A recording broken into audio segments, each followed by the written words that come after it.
जी नमस्कार, स्वागत है आप सभी का टी स्टेट एग्जाम्स पे। सो भाई जो साथी यूपीएसआई की तैयारी कर रहे थे तो उनके लिए एक राहत भरी खबर है।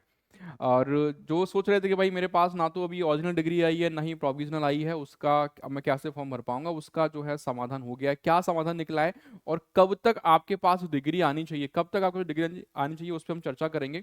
ये आप देख रहे हैं, ये है आपकी ऑफिशियल वेबसाइट। ठीक है, यहाँ पे जो लेटेस्ट नोटिस वाले सेक्शन में जाएंगे। आज ही की डेट में आपका जो नोटिस जारी हुआ है, आप देख पा रहे हैं 25 तारीख में ये नोटिस आया है, जिसमें ये बात करी गई है। इसमें ये कहा गया है क्या कि भाई आवेदन पत्र में स्नातक उपाधि अपलोड किए जाने के संबंध में है। आप लोग जैसे देखें कि कुछ कुछ यूनिवर्सिटी ऐसी होती है कि आपने अप्लाई तो कर दिया, लेकिन यूनिवर्सिटी ने ना तो अभी आपकी प्रोविजनल डिग्री दी, ना ही आपकी ओरिजिनल डिग्री आई।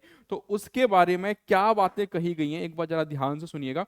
तो पहले तो जान लो कि अभ्यर्थियों द्वारा आवेदन पत्र भरने के संबंध में स्नातक उपाधि अपलोड किए जाने की परीक्षाओं के संबंध में पूर्व निर्गत सूचना जो कि पहले दी गई थी, पहले कब दी गई थी, तो 17/8/2025 के क्रम में अभ्यर्थियों की सुविधा हेतु निम्न सूचना जो है या निम्न निर्देश जो है वो दिए जा रहे हैं। क्या निर्देश दिया गया है, बड़ा ध्यानपूर्वक सुनिएगा, बड़े काम का निर्देश है।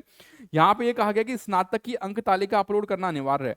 भाई आप जब फॉर्म भरोगे तो स्नातक की, आपके जो स्नातक आपने किया है, चाहे बीए किया, बीएससी किया, जो भी किया आपने, उसकी जो रिजल्ट है, उसकी जो मार्कशीट है, जो अंक तालिका है, वो अपलोड करना अनिवार्य है। लेकिन इसके साथ साथ जो समस्या थी किसकी, डिग्री वाली, तो इन्होंने बोला कि भाई स्नातक की उपाधि जो डिग्री है वो उपलब्ध नहीं है, तो आप क्या कर सकते हैं, उसकी जगह पे प्रोविजनल जो डिग्री है वो अपलोड कर सकते हैं।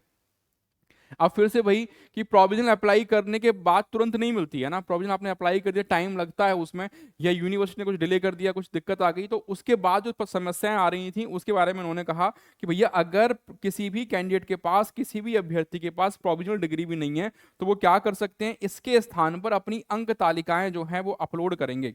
तो आपका जो झंझट था फॉर्म भरने वाला वो खत्म हो गया। अब सिंपली आप, अगर आपके पास ना तो ओरिजिनल डिग्री है ना प्रोविजनल है, तो आप सिंपली क्या कर दोगे, जो भी आपकी स्नातक की मार्कशीट है वो अपलोड कर दोगे।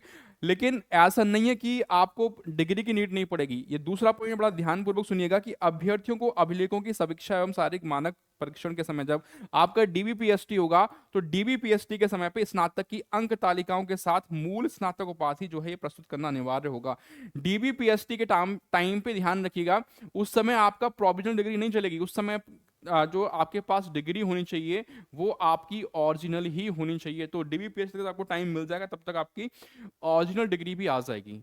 तो कहीं ना कहीं जिन लोगों ने अप्लाई नहीं किया है अभी अप्लाई कर दीजिएगा, अभी नहीं चाहिए, बट डीबीपीएससी टाइम पे चाहिए मेरे भाई। ठीक है, तो ये अपडेट थी आप लोगों के लिए। बाकी अगर कोई भी आपका डाउट है तो कमेंट करके जरूर पूछिएगा। टीएसटेट एग्जाम से पहली बार आए हैं तो चैनल को सब्सक्राइब किए बिना मत जाइएगा, आपका अपना ही परिवार है। ऑथेंटिक अपडेट, क्वालिटी कंटेंट, दो पहचान इस टीएसटेट एग्जाम्स की हैं।